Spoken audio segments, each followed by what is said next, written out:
En general, muchos fabricantes piden poner una jabalina independiente para el control numérico ese específico, lo cual puede no ser lo mejor de todo. Eh, lo que te garantiza poner una jabalina independiente en una máquina CNC o en una máquina que sea muy delicada es que si hay otra máquina que está haciendo una derivación, eh, tu máquina no se va a comer esa derivación. Ahora, si la jabalina tiene una corriente de cortocircuito muy muy alta o es muy baja la puesta a tierra, por ejemplo, supongamos que tengo una puesta a tierra de 4 ohm con una malla, con una sección importante, que tengo continuidad de masa en todos lados, es mejor vincularla a esa puesta a tierra, porque yo por ahí clavo una jabalina independiente que es de 40 ohms y es una jabalina de media de 1,5 metros y es una cagada comparado con la que es general de toda la planta, porque toda la planta está recontra bien aterrizada, porque está hecha bien como debe ser toda la malla, está hecho bien con muchas PIC, con muchas puestas a tierra y todo, y yo me estoy perdiendo de vincular esa máquina a una super puesta a tierra y le estoy poniendo una jabalina independiente pero muy mala. Lo ideal sería, porque si lo que es la malla de puesta a tierra es suficientemente buena, todas las máquinas deberían vincularse a esa misma puesta a tierra. Eh, Soy de Puerto Rico, aunque es muy diferente el sistema, aprendo mucho. Bueno, José, gracias por el comentario. Bueno, voy a ir leyendo un poco, pero le voy a dar continuidad y después cada tanto paro un cachito y leo las preguntas. Vayan haciendo todas las preguntas, está bueno. Generalmente todos estos charlas que voy haciendo los hago para muchos de los clientes. Nosotros comercializamos, importamos analizadores de calidad de energía, cámaras termográficas, todo lo que está vinculado con energías renovables, todo lo que está vinculado con electricistas, digamos, de medio para arriba, o sea, no electricistas más básicos, sino por ahí electricistas más de medio para arriba. Entonces, bueno, son todos temas que por ahí le gustan a la gente que sigue el canal. Entonces, bueno, vamos a seguir. Entonces tenemos ciertos transitorios que son debidos a impulsos de flujo electromagnético. Puede que no caiga el rayo, es más, en muchos casos cae el rayo cae al costado, no es que cae sobre la línea. Si cae sobre la línea y muy cerca del lugar, es bastante destructivo. O sea, es casi como que es muy difícil de evitar el daño. Pero si cae cerca del conductor, puede caer en un árbol, induce, aunque no caiga sobre el conductor, induce una corriente electromagnética muy grande que genera perturbaciones bastante aguas arriba y aguas abajo de donde fue el fenómeno. Entonces se traslada muy rápidamente a todos los aledaños y puede generar sobretensiones transitorias. Y entonces poner uno de estos equipos que vale, no sé, creo que debe valer, no sé, esto sale $100, debe valer. No es plata, hoy por hoy, no es guita para ponerlo en una planta y te curás, te evitas todo ese problema. Estos equipos no son eternos porque soportan una cierta corriente y por arriba de esa cierta corriente ya se rompen, es como un varistor. Estos elementos son unos elementos que trabajan derivando a tierra todos los fenómenos transitorios y soportan hasta un cierto umbral de corriente. Hay de distintas clases, clase 1, clase 2, clase 3. Este soporta, por ejemplo, hasta 20.000 amperes. Por arriba de una corriente de 20.000 amperes y de ruptura de 45.000 amperes. Por arriba de esa corriente, que parece muchísimo, pero en un transitorio puede ocurrir. De hecho, ocurre si te cae cerca, nada, no hay, se quema todo, hay que cambiarlo. Entonces, si se supera cierto umbral, hay que cambiarlo, se pone rojo, por ejemplo, se pone rojo, pero hay un montón de marcas, todos los fabricantes tienen más, se pone rojo y cambia de color, hay que cambiarlo. De eso hay que estar atento, porque si no el próximo rayo que caiga no va a cubrir si se rompió. Entonces tenemos transitorios que son debidos a fenómenos de descargas atmosféricas, que lo podemos cubrir bastante bien con un protector de sobretensiones transitorio y no es costoso. Ese tipo es ya hoy por hoy diría que es bastante, muy, muy recomendable poner un térmica, disyuntor y protector de sobretensiones transitorio, verificar perfectamente la puesta a tierra. Ese es uno lo básico, lo mínimo que tenemos que ver cuando tenemos un problema de ruido, problema de que se cuelga un PLC, que tenemos problemas con muchos variadores de frecuencia. Vamos a una planta, hay muchos variadores de frecuencia, muchos soft starter, Bueno, ese tipo de fenómeno, cuando tenemos un banco automático de capacitores y de repente hay una fluctuación cuando pega un contactor, verificar que el contactor que estén utilizando en el banco automático de capacitores sea de baja corriente de inserción, si no van a tener este fenómeno oscilatorio, un transitorio oscilatorio. Este fenómeno es típico de un contactor cuando pega el contactor. Puede ser que no sea en nuestra planta y que sea un contactor de compensación de la compañía eléctrica que está muy cerca de nosotros, entonces se traslada este fenómeno. Bueno, ahí hay que ver si nosotros detectamos que no viene de nuestra planta, entonces nuestra planta está apagada y aún así, o sea, la planta a la cual le estamos haciendo servicio nosotros, está aguas arriba. Bueno, tenemos que hablar con la compañía eléctrica y presentar algún informe donde se diga, che, estamos teniendo este fenómeno y que ellos vean dónde está ocurriendo el fenómeno ese. Cuando nosotros hablamos de tensión, siempre en todo momento hablamos de tensiones RMS o de verdadero valor eficaz, True RMS, verdadero valor eficaz.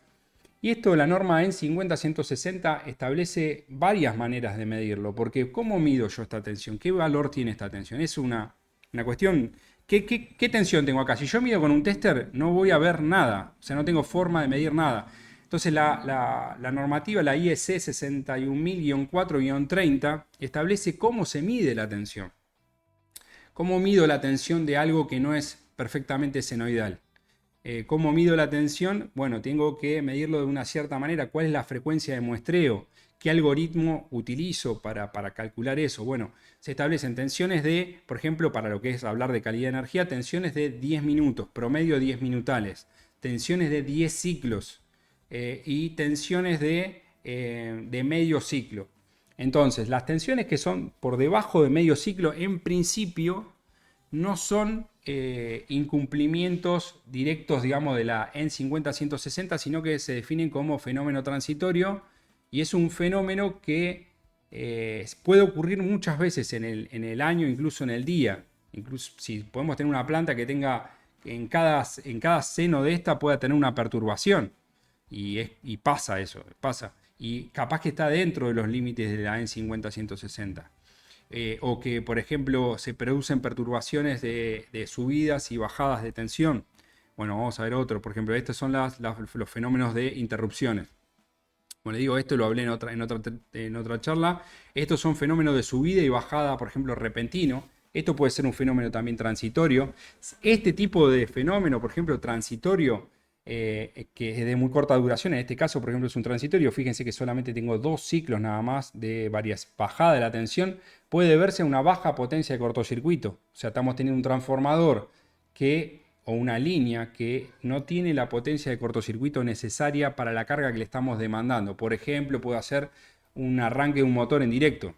Tengo una planta que tiene contratado 50 kilowatts y prendo un motor de 50 kilowatts en directo. Y bueno, la potencia en el pico de arranque puede ser 3, 4 o 5 veces la potencia nominal. Entonces la corriente de inrush, esa corriente que puede ser muy grande, por ejemplo un ascensor, cuando arranca, una bomba, cuando arranca, distinto es por ejemplo un ventilador, depende del momento de inercia que tenga el ventilador, pero en general la potencia del ventilador varía con el cubo de la velocidad. Entonces en general un ventilador a veces lo que molesta un poco es si tiene mucho momento de inercia respecto de la potencia que tiene. A veces, por ejemplo, un soplador, cuando arranca el soplador, puede tener un tiempo de rearranque de capaz que de 60 segundos, entonces hasta se puede quemar el motor. Eso puede hacer que si bien la potencia demandada esté dentro de lo que yo pida, haga que se generen fenómenos transitorios. Ese fenómeno transitorio puede hacer incluso que baje tanto la tensión que se me apaguen máquinas, que se me cuelguen máquinas. ¿Qué podría hacer en ese caso? Podría poner, por ejemplo, un soft starter, un arranque estrella triángulo temporizado en ese equipo, en esa máquina. En este otro caso, por ejemplo, tenemos una bajada de tensión, pero más estacionaria. O sea, de repente tenemos una tensión alta y se baja la tensión. Bueno, mientras esté en la tensión entre el 90% y el 1% es una bajada de tensión, una subtensión. Acá tenemos un fenómeno de subida de tensión. Acá tenemos 3 ciclos donde sube y después de repente baja de vuelta la tensión. Eso puede pasar, por ejemplo, apagó un motor, se apaga el motor y sube de golpe la tensión. Si está dentro de los parámetros de la EN50-160, como le decía anteriormente, que es más o menos 10%, no se considera ningún tipo de fenómeno digamos, a anotar o a tener en cuenta. Es normal que varíe la tensión, que suba y que baje la tensión. Otro fenómeno también que se ve mucho, acá tenemos otro problema, otro fenómeno que se ve mucho es la variación lenta de la tensión, que se llama flicker. Es como tener un subarmónico o tener la onda de 50 Hz montada arriba de una onda, por ejemplo, de 2 Hz o de 4 Hz. Entonces va variando muy lentamente. Antiguamente se le daba mucha preponderancia a ese fenómeno flicker y 2x3 siempre me preguntan, ¿y el instrumento este mide flicker? Y por ejemplo, lo que nosotros vendemos no dan flicker. Pero bueno, y bueno, me da bronca porque no lo tiene y tendría que tenerlo, pero bueno, los instrumentos de Megatrol no dicen flicker. Pero en general hoy ya no tiene mucha importancia. Antes era importante por el tema de la variación de la iluminación. Entonces uno veía, era una molestia que tenía la persona que veía que variaba la tensión. Dentro de los parámetros, por ejemplo, estándar de la 50-160, pero como que variaba la intensidad lumínica y eso era molesto para las personas. Entonces ese fenómeno viene asociado a eso, se llama flicker. Después acá tenemos, por ejemplo, fenómenos, fíjense estos notch, que son este cosito de acá, estos dientecitos. Este de acá se llama ruido, esto está asociado con armónicos de alta frecuencia. Esto es armónicos que tienen una deformación ya, porque está saturando por ahí el núcleo del transformador. Bueno, hay que ver por dónde viene. Estas son las fluctuaciones lentas, lo que decía el flicker.